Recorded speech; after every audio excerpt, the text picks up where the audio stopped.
আজ আমাদের মামা বাড়িতে হচ্ছে শেষ দিন, কালকে আর চলে যেতে হবে বাড়ি। তো তাই ভাবলাম যে বাড়ি চলে যাওয়ার আগে মামা বাড়িতে থাকা শেষ দিনটা কিভাবে আমি কাটাচ্ছি ভাবলাম সেটা তোমাদের সাথে শেয়ার করি।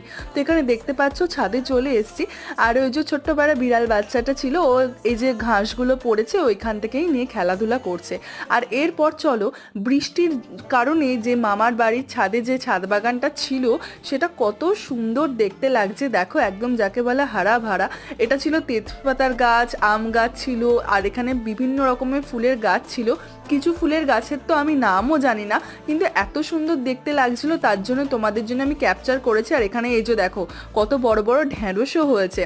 আর এরপর আমি যেহেতু কালকে বাড়ি যাব, তো বাড়ি যাওয়ার সময় ট্রেনে কিভাবে গেলাম সেটার ভিডিও কে কে দেখতে চাও সেটা প্লিজ কমেন্টে জানিও। আর এখানে দেখতে পাচ্ছ এই যে কাগজি লেবুও হয়েছে। তো এরকম মিনি ব্লগ দেখতে হলে চ্যানেলটাকে সাবস্ক্রাইব করো। আজকের মতো বাই।